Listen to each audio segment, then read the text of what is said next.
Bootstrap, la nouvelle version, c'est une catastrophe. Oh punaise, comment on en est arrivé là? Comment on est arrivé à cette version 5 qui n'apporte pas grand chose, qui est moche et qui résout des problèmes dont on n'en a même pas besoin. J'en reviens pas de Bootstrap 5 qui était censé améliorer de nombreuses choses.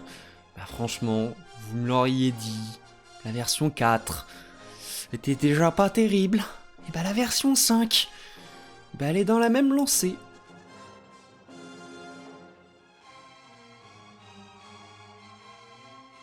Bootstrap 3, moi j'étais un grand fan de Bootstrap à la grande époque de Bootstrap 3.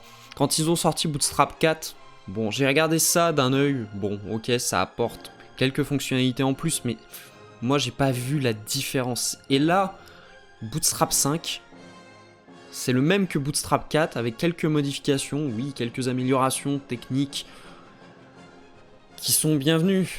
Mais il faut regarder la concurrence, hein. Là c'est... Oui, tout ce que vous apportez, les autres ils le font déjà depuis des années et ils le font mieux. En plus, la genèse de Bootstrap 5, il aura fallu 2 ans de développement, mais 2 ans de développement pour arriver à ça. On va prendre la release note, du moins un article qui compare la version 4 à la version 5, je sais pas ce qu'ils ont fait pendant 2 ans. Donc je pense que le problème majeur de Bootstrap, c'est que toutes les modifications qui sont apportées dans Bootstrap 5 auraient dû être apportées dans Bootstrap 4, et Bootstrap 5 n'apporte pas grand chose au final. Et la concurrence qui est derrière ça, à l'heure actuelle, je vais vous dire, moi je suis un grand fan de Materialize, je vais vous montrer des exemples de Materialize qu'on va comparer à Bootstrap 5, vous allez me dire, mais bienvenue dans les années 80.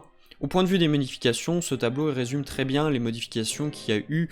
Franchement, il n'y a pas grande évolution. Après, ce que je trouve intéressant, et c'est surtout cette partie-là, c'est que oui, jQuery a été enlevé, mais jQuery aurait dû être enlevé depuis la version 4. Je ne sais pas pourquoi ils ont conservé dans la version 4 jQuery, parce que quand la version 4 est sortie, jQuery était déjà en fin de vie. Maintenant, il est vraiment en fin de vie. Donc, après, il y a quelques petites modifications qui sont intéressantes. La deuxième, c'est celle-ci. C'est que Bootstrap 5 ne supporte plus IE10, c'est IE11. Après, voilà. Il y a des trucs qui ont été rajoutés, il y a des trucs qui ont été enlevés. Je suis étonné, franchement. Il y a cette partie-là sur tout ce qui est le Jupytron. En gros, si vous savez pas ce que c'est, c'est les éléments qui sont les encarts des sites. Moi, je trouvais ça très bien. Je trouve ça dommage de l'avoir enlevé.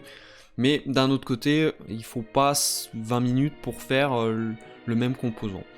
Après, pareil, il y a le card deck. Alors, le card deck, c'est un système qui vous permettait de mettre des cards, donc des encarts, et de pouvoir facilement les mettre les uns à côté des autres. Donc ça a été retiré. Bon, je pense que ça servait pas à grand chose avec le système de grid, et c'est pour ça qu'il a été retiré. Après, voilà, tout reste est dans la lignée, vous voyez. Déjà, 2 ans de développement, il y a une dizaine de points d'amélioration, et les autres points, en gros, c'est souvent des trucs pour customiser Bootstrap. Je pense que la version 4 était difficile à customiser et à améliorer, parce que la plupart des évolutions, c'est par exemple de pouvoir rajouter ses propres API, chose qui n'était pas possible de faire en Bootstrap 4. Et en plus de ça, c'est de customiser le CSS en pouvant le surcharger. Donc je vais vous montrer le point qui m'a le plus déçu en allant sur le site de Bootstrap. Voilà. Si je vous montre ça, que je vous dis, est-ce que c'est du Bootstrap 5 ou du Bootstrap 4 ou du Bootstrap 3 ? Moi personnellement, je n'ai pas fait la différence avec Bootstrap 4. Un site comme ça, ça a mal vieilli. C'est vachement vieillot comme approche.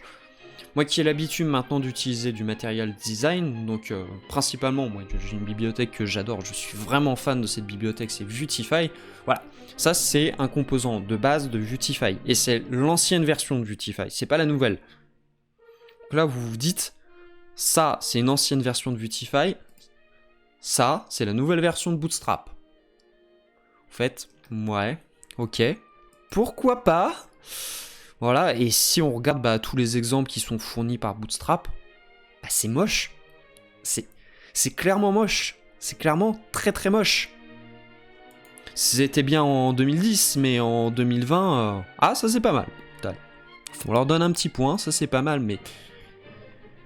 Ça manque de modernisme, ça manque je sais pas, de fromage, ça manque d'originalité, ça manque de plein de trucs. Est-ce que ça vous donne envie, dites-le moi dans les commentaires, est-ce que ça vous donne envie d'utiliser Bootstrap pour votre site web, quoi?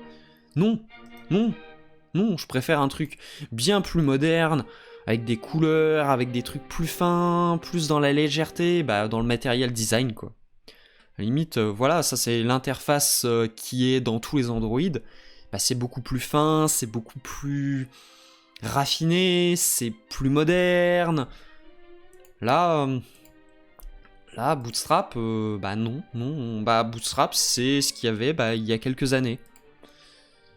Et je pense que c'est ça, moi, qui me dégoûte un peu, c'est que les mecs, bah, ils ont fait évoluer la solution. Donc je trouve ça très bien d'avoir fait évoluer la solution, mais c'est une évolution technique. À vrai dire, je pense qu'à l'heure actuelle, les évolutions techniques, oui, elles sont bien, mais au point de vue de l'utilisateur, moi, je voudrais un site qui soit ergonomique, qui soit beau. Ok, je pense qu'on pourra faire quelque chose de sympa avec Bootstrap. Me faites pas dire ce que j'ai pas dit. Oui, Bootstrap, on peut faire des trucs sympas, mais ça manque de modernisme, ça manque d'un peu de piquant, ça manque un peu d'originalité, tu vois. Ils auraient pu faire autre chose, plutôt que de se concentrer sur la technique pure. Je pense que les développeurs de Bootstrap ont raté quelque chose dans leur développement, c'est qu'ils n'ont pas compris quel était le but de leur technologie.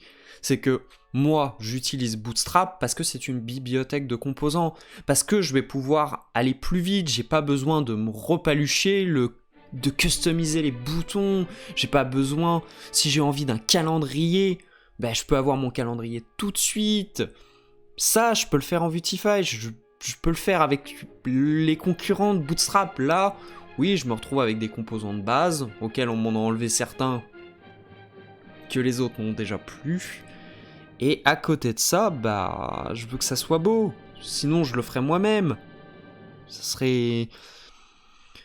C'est ça, c'est ça le point que je comprends pas. C'est qu'est-ce qu'ils ont voulu faire. Parce que s'ils ont voulu offrir quelque chose de customisable, bah c'est raté parce que vous avez TimeWin qui le permet de le faire. Et à côté de ça, si vous voulez des composants ultra complexes, bah une techno comme Vuetify, bah ça vous le fait très bien. Donc ils ont un peu... vous comprenez ce que je veux dire, le cul entre deux chaises. Bon. Bah, je pense qu'on va arrêter là la vidéo. J'espère que je vous ai pas trop dégoûté. Dites-moi dans les commentaires ce que vous en avez pensé. Je trouve que ça a été un gâchis. Les mecs, ils étaient au sommet. Et voilà. Sur ce, je vous encourage à vous abonner, à faire ce que vous voulez, à utiliser Bootstrap 5. Vous n'avez plus rien à faire. Plus rien à faire de cette techno. Sur ce, bon courage.